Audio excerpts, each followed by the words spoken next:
Hoje eu vou te contar algo diferente, pois nessas histórias o destino está ligado tanto o começo com o fim, como um fim com o começo. Então já te convido a se inscrever nesse canal diferenciado se for novo, e esse é o filme Book of Blood, de 2020. E eu sou EF, o escritor fantasma. Então vamos para mais um conto de terror.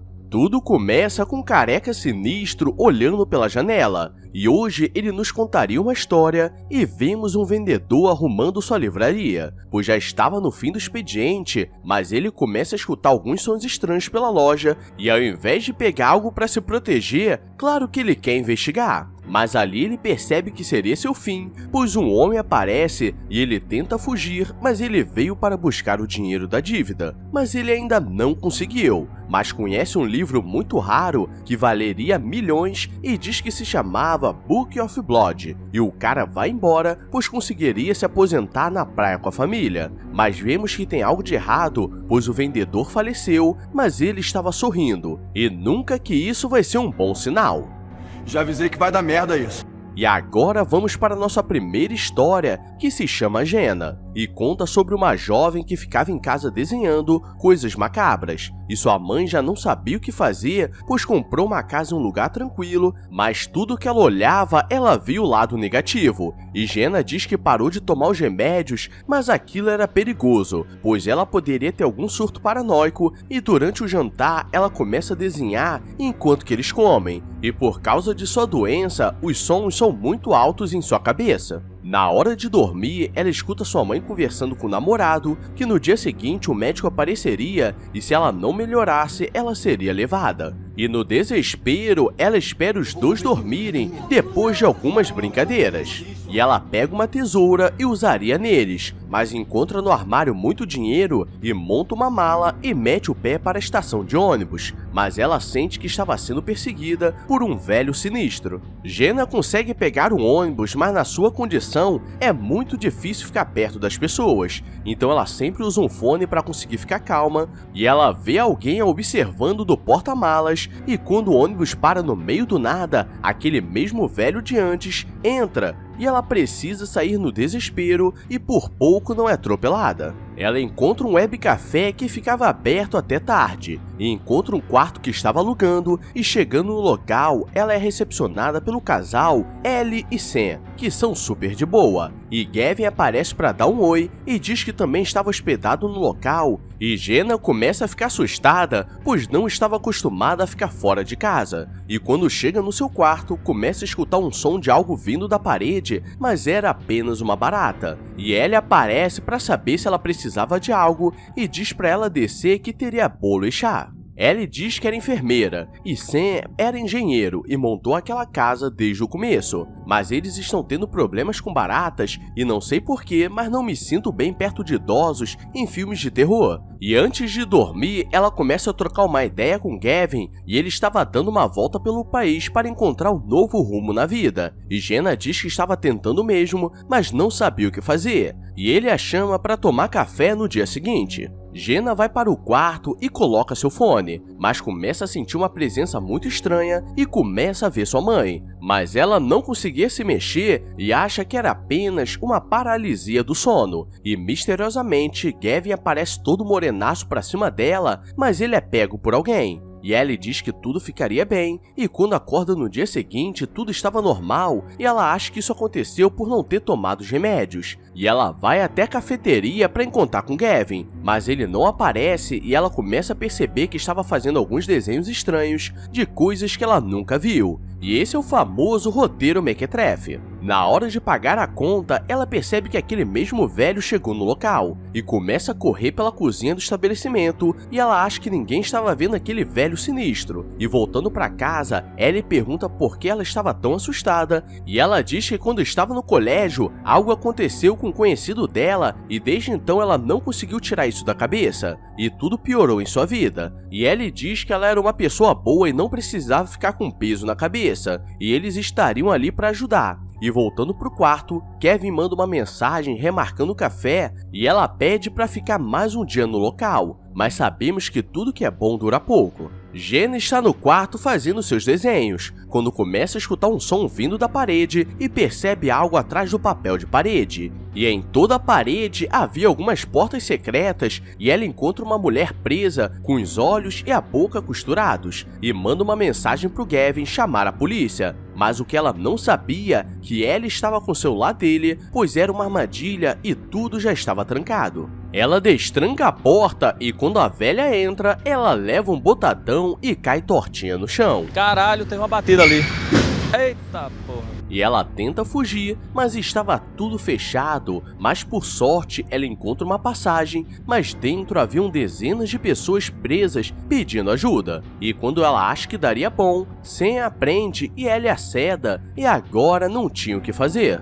Ellie diz que estava fazendo isso para o bem de todos, pois ela tinha um casal de filhos, mas o homem acabou falecendo, e ela fez a proposta de proteger a filha e os netos de tudo nesse mundo, e os colocou debaixo da casa, e agora ela se juntaria a essa bela família feliz, pois todos que um dia já se hospedaram no local ainda estavam no local. Então nesse momento, Gavin já estava brincando de cada um no seu quadrado. Ela aplica um sedativo no olho, pois eles fechariam o olho e tirariam a língua para ela ficar em paz. E quando tudo daria ruim, a campainha toca e era aquele velho sinistro perguntando sobre a Jenna. E mostra uma foto dela com o jovem e ele não sabe o que dizer e o convida para tomar um chá. E ele diz que há alguns anos o filho dele faleceu e Jenna era a melhor amiga e talvez soubesse de algo, e ao mesmo tempo o efeito dos analgésicos estão acabando e ela começa a se arrastar pela cozinha e consegue sair pela janela, mas o velho sinistro não teve sorte e virou boneco. E aqui aprendemos algo novo. Nunca confie em idosos que moram sozinhos e parecem felizes. Jenna não encontra uma saída e se esconde dentro do carro do velho e eles colocam um boneco e precisariam se livrar de alguma forma. E agora ela não sabe o que fazer e fica escondida no banco de trás. O problema é que o velho coloca o carro no penhasco e não deu tempo dela sair, sendo que ela só precisava abrir a porta quando estava passando pela cidade. E acho que ela não vai ficar para contar a história.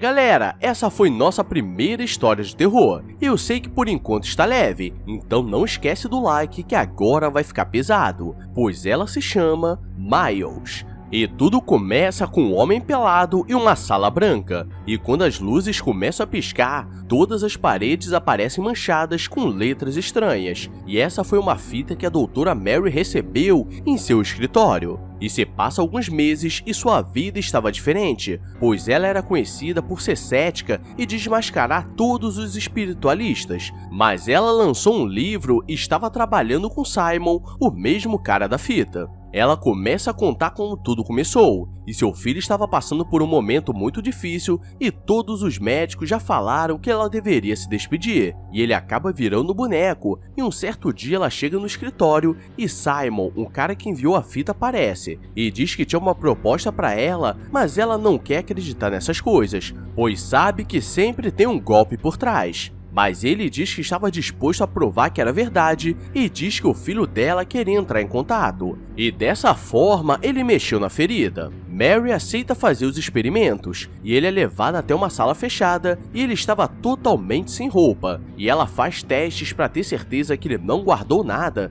E ele explica que quando as luzes piscarem, os espíritos usariam o corpo dele como caminho para mandar mensagem. E começa uma gritaria nervosa e quando a luz acende, ele está se tremendo e havia uma mensagem do Miles e mesmo com tudo aquilo, ela não estava acreditando. E a ambulância é chamada pois ele precisa se recuperar e diz que ela ainda não estava pronta. Mary vai no túmulo do Miles e Simon aparece e diz que ele não estava ali e a leva para casa, onde ele estaria esperando. E ele começa a andar pela casa como se conhecesse o local e estivesse escutando algo. E entra no quarto do jovem e diz que ele estava ali olhando para ela. E depois ele começa a dizer que quando era mais novo teve muitos problemas com bebida por não aceitar seu dom, mas depois que entendeu tudo, se tornou melhor. E ela diz que ajudaria ele a divulgar aquilo aquilo, e como ele não perde a oportunidade, ele vai pra cima dela e diz que os espíritos queriam falar com outra língua. E depois de darem uma brincada, Mary acorda como se estivesse sentindo a presença do seu filho. E galera, ainda bem que ela não viu aquele bicho careca atrás dela, porque aturar caganeira no primeiro encontro é complicado.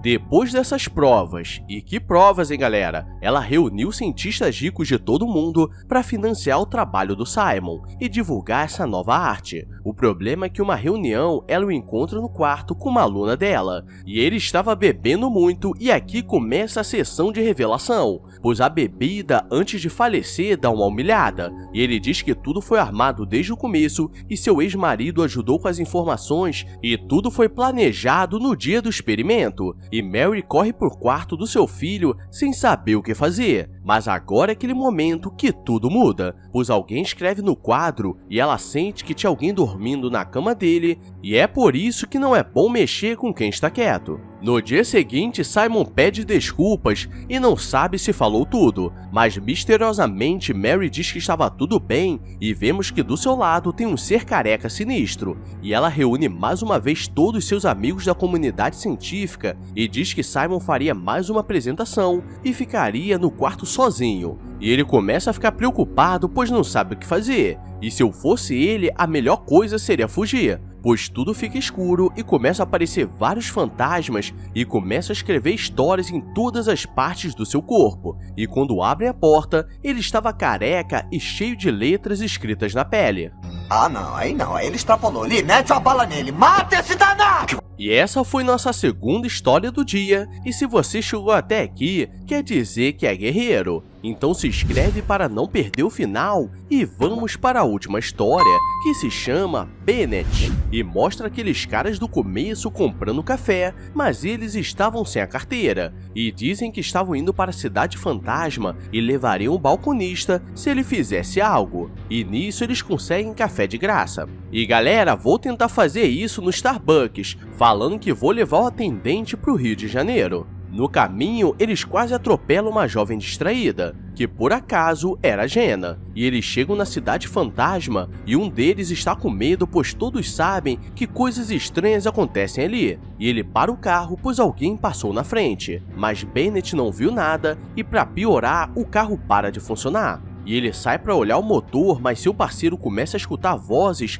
e segue um espírito mequetrefe. Ele vai atrás e seu colega estava na antiga igreja da cidade. E ele diz que estava rezando para sua mãe, pois ela disse que onde ela estava era muito bonito. E Bennett diz que pessoas como eles não vão para esses lugares, mas ele não quer saber e pega o expresso, o famoso trem-bala, e cai tortinho no chão.